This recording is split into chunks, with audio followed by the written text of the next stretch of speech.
Good morning, grade 8. How are you? Hope you all are fine. I'm fine as well. So, last day we started off with the chapter The Summit Within by HPS Ahluwalia, right? So, I guess you all understood the chapter, and I guess you all are well equipped with each and every paragraph that we had gone through. Before that, we had the summary of the entire chapter. So today we will be starting off from the next portion, and by today I hope to end up the chapter so that we can discuss the chapter on Saturday. This week it might be that we will be busy with Diwali celebration and all, but it doesn't matter. We'll do it the next week. So let's see what the next chapter has got to tell us. Okay, so let's move.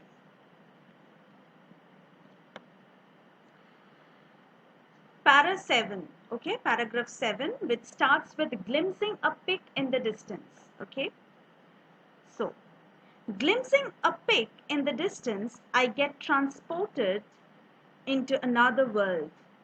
I experience a change within myself.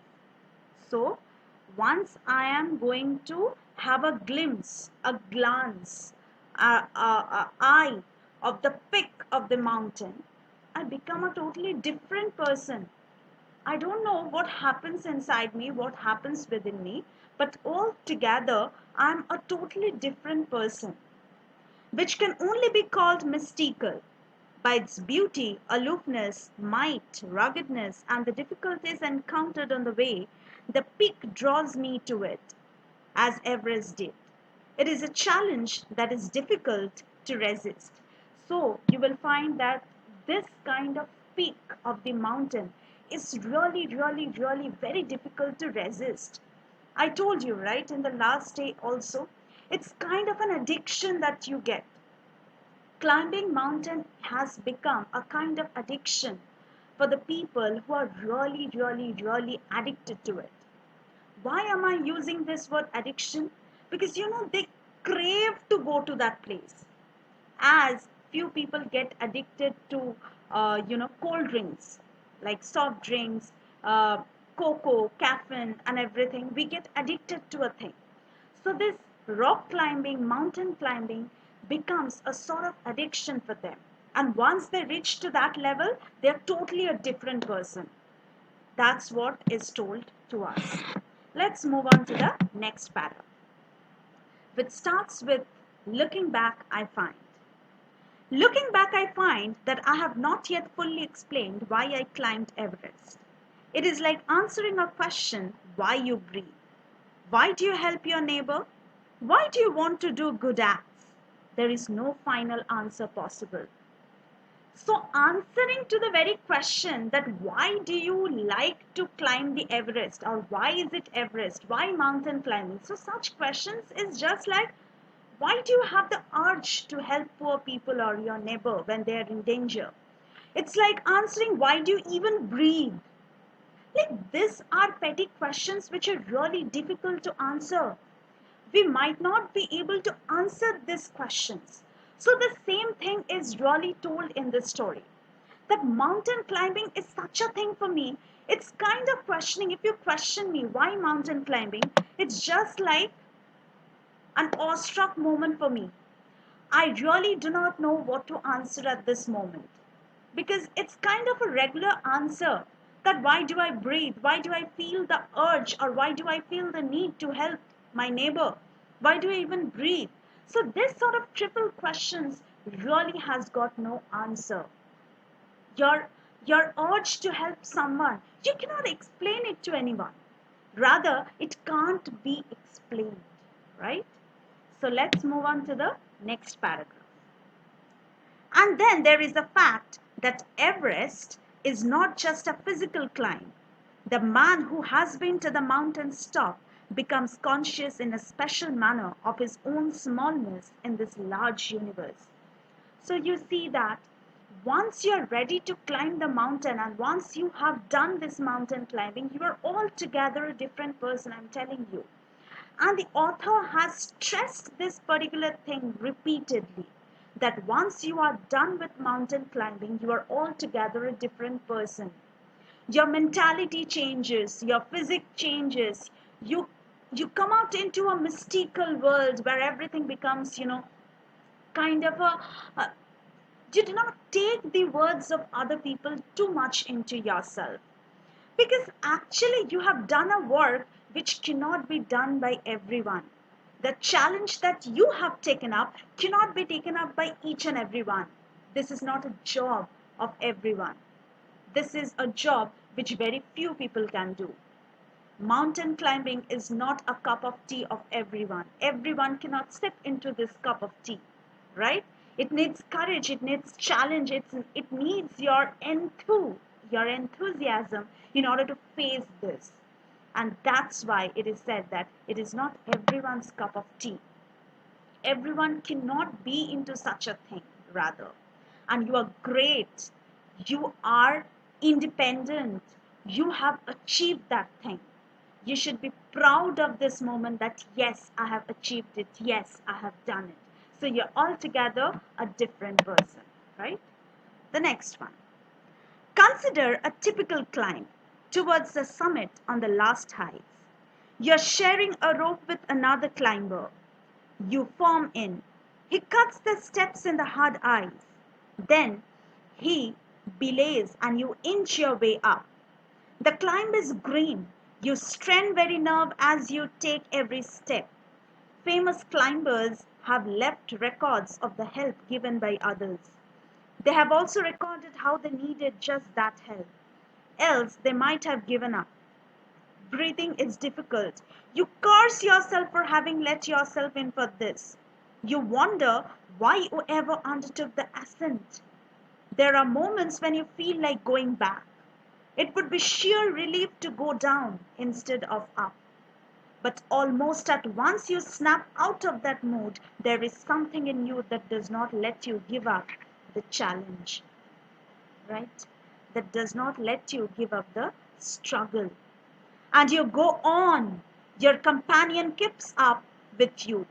Just another 50 feet or 100, maybe you ask yourself, is there no end? You look at your companion and he looks at you. You draw inspiration from each other, and then, without first being aware of it, you are at the summit. So this paragraph is very, very, very, very, very important, which talks of the entire story. This very paragraph talks about the entire story, because mountain climbing cannot be done by each and everyone. As I told you, this is not everyone's cup of tea. So what happens is, here the writer is trying to say, HPS Aluwalia is focusing on the point that there will be a moment when you feel like you will curse yourself that, why the hell did I take up this challenge? Why did I have to take up this challenge? Why did I come here? Because even breathing becomes difficult. You are not able to breathe properly. So your entire life is at stake. There will be junctures where you will feel that I should give up at this moment and I should run off, I should flee off. But right at that moment, as I told you, it's always a group work. It's always a group activity. So once you are trying to flee off, the other person who is along with you will try to protect you. Once you try and get slipped off, the other person is trying to back you up, is otherwise trying to push you high up so that you are safe. So it's always a group activity where each and every member is important, where each and every member is valuable. You cannot say that, okay, I'm not important, or the other person, Ram Sham, is not important. Everyone, everybody taking up the challenge is important here. Because today, while mountain climbing, you save me. Tomorrow it can be your turn. Maybe today I will help you. Tomorrow you are going to help me out. Because we have seen it's always a string of process. It's never a single work. You cannot achieve something all alone. And that is what the author is trying to say. In our life also, we need people in and out. We need people in and out. We cannot live all alone. Be it our parents, be it our friends, be it our colleagues, be it anyone, be it our neighbors.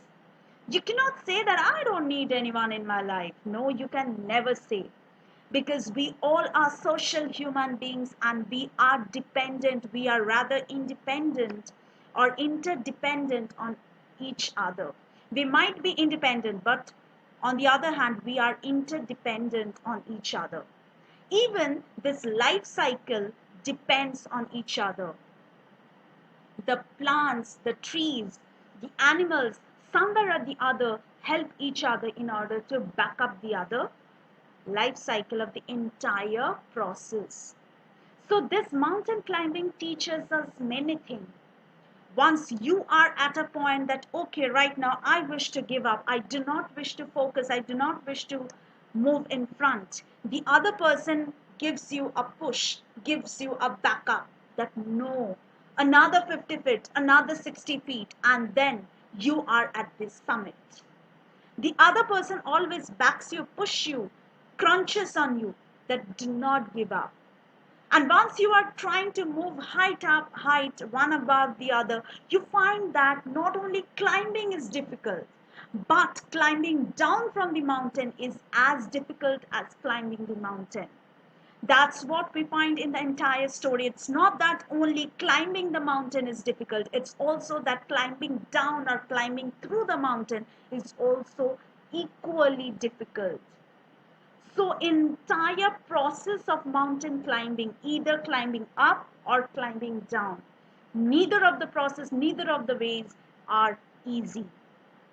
Both the ways are very difficult. Both the ways are equally important, either to get up or to rise up. That is told, either to rise up on the mountain or to take yourself down from the mountain. And it's always a total activity of the people, the crew members that are along with you.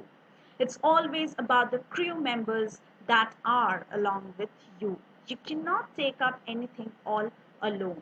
That's what is told in the story of this paragraph. Let's move to the next paragraph. Looking round, right? That's it. I In the next paragraph we will find that looking around from the summit, you tell yourself that it was worthwhile. Other silvery peaks appear through the clouds. If you're lucky, the sun may be on them. The surrounding peaks looks like a jewel necklace around the neck of your summit. Below, you see vast valleys sloping into the distance. It is an ennobling, enriching experience to just look down from the summit of a mountain. You bow down and make your obeisance to whichever god you worship. So, whichever god you worship, you try to call out here, right? So, whichever god you're worshiping right now, you try to call out for each and every god, right? Why?